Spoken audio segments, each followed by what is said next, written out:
Elon and I had a great relationship. I don't know if we will anymore. I was surprised. Ooh, trouble in paradise. A few days ago, Trump gave Elon Musk a symbolic key to the White House to try to dispel the reporting that the two of them were feuding. But based on what you just heard, it doesn't seem that they're going to stay friends after this breakup. Trump's anger may be at least partially driven by reporting that Musk wasn't just giving his opinion on the bill when he called it a disgusting abomination. That is a quote, but rather he intended for his words to really hurt the White House. So let's let Axios's Mark Caputo explain what I mean and why. Most recently, and perhaps most importantly, relative to when he came out and said this, Elon Musk's pick to be the NASA administrator, a friend of his or an acquaintance, Jared Isaacman, was summarily and unexpectedly canceled as Donald Trump's pick on Saturday night. And there was a lot of suspicion that various White House staffers conspired to have this done as, according to one person who I spoke to, an FU to Elon Musk. And after that, it seems, and I'm told, and we see, Elon Musk got very sour on the bill. He waited until White House press secretary Caroline Leavitt was at the podium for maximum damage, and then he released his post and just sort of wrecked the White House's afternoon with what he said. Well, you know what? All of that corruption that Musk has benefited from so far just wasn't enough for him. He wanted more. He really is always trying to get his hands on NASA, and it bugs a lot of us here in the Houston area, especially me. Well, that well-timed tweet wasn't the end of Musk's revenge tour. He also posted this. He said, in November next year, we fire all politicians who betrayed the American people. And this was the tweet he was responding to in case you were thinking, oh, maybe I agree with him. Here's this. It says, okay, let me just get this straight. The GOP are out there, one, spending millions on luxury hotels in Ukraine, two, not voting on any Doge cuts, spending 60% of their time on vacation, not codifying executive orders.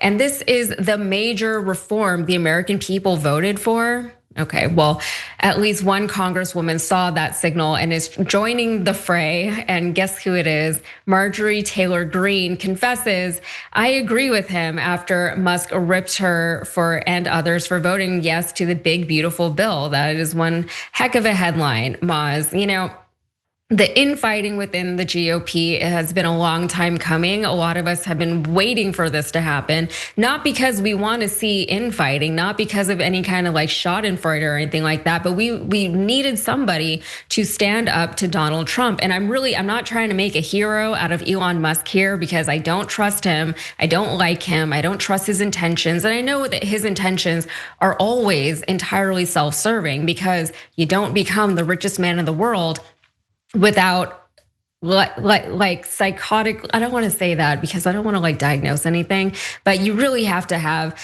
an impressive penchant for putting yourself first in the world and in anything. And Elon Musk does that. He always has a habit of putting himself first, right? And he does it with things that he's not even involved with in the news, and he gets himself involved in some way, shape, or form. So here he is involving himself in the government. The government isn't going the way that he wants it to go. And so now he's saying, well, I have to fix this myself. And that's exactly what he seems to be doing.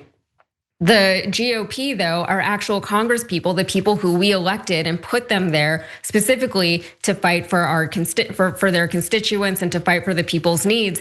They haven't really been doing that up to this point, right? The GOP, 100% ever since Trump has been in office, they have fallen in line behind him, right? The GOP, for better or for worse, they understand that they need to get on board with whatever the party message is and get behind the leader, right? And that is why they've been able to swing their clout around because they have, all the votes, right? They have all the votes all the time. They rarely have to worry about people not voting for something within their party lines anymore, at least. I think before that used to be the case.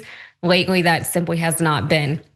So do you think that Elon Musk, in his whatever selfish motivations he has here, do you think that he might be able to trigger something to actually, save the American people from Trump's big, beautiful bill? Yasmin, I think it's a sad state of affairs when we're counting on Elon Musk and Marjorie Taylor Greene to It save is. us. It's really bad. I mean, there are Batman and Robin in this case, or Batman and Wonder Woman, or whatever. They are both, like you said, two very selfish, narcissistic type of people. Marjorie Taylor Greene is dumb as a doorknob.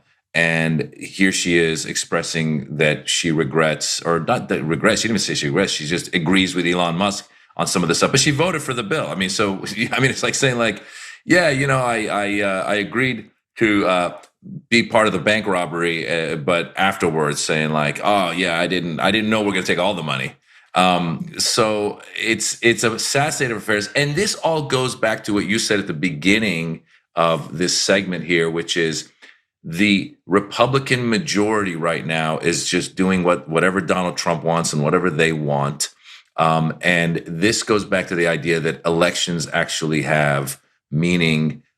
We know that. We saw that in 2016 when some people said, oh, I don't like Hillary Clinton. I don't like her, whatever it was, her emails or whatever it was. And then they stacked the Supreme Court and they got rid of Roe versus Wade. And so here we are again in 2024. Oh, I don't like Kamala Harris's laugh. Oh, Joe Biden this, Joe Biden that, whatever. During the election, there was actual assessment done on the national debt and how much the debt would go up under which president. And back then we knew it was going to go up much higher under Donald Trump, and people, it just went over their head. They didn't seem to care. And so we're in this situation now where a lot of people probably voted for Donald Trump are about to lose their insurance.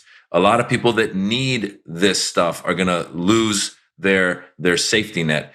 The tariffs have hit a lot of people, again, that were Trump supporters hard. And the grift is on. I mean, he's made, I don't know how many billions of dollars since he came in. This is the money-making presidency. And Elon Musk right now is saying a couple things here and there. I don't know if it'll have an effect. I don't think it will have an effect because, to your point, these people seem to rubber stamp whatever Donald Trump wants.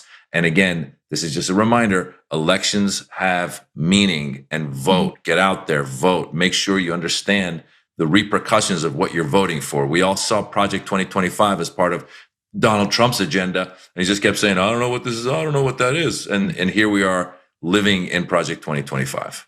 Yeah, absolutely. So everything that we knew was going to happen, everything that we tried to tell people was going to happen is happening. And, you know, Elon is right? Elections are the only meaningful ways that Americans have to hold our elected officials accountable. But we remember what happened in last year and then what happened in November. We saw what Elon was doing, right? Elon is just being Elon right now, just like he always has been. Last year, he wanted Trump to be the president, so he put an exorbitant, unprecedented amount of money into Trump's campaign. And very likely, he is the reason why Trump is our president right now. Just because he's supposedly on our side right now, trying to get this administration and this party voted out, doesn't mean that it's a good thing that he is still so involved in our electoral process. So I still don't trust him. And just because it's happening in our favor doesn't mean that, like, on principle, this is a good thing.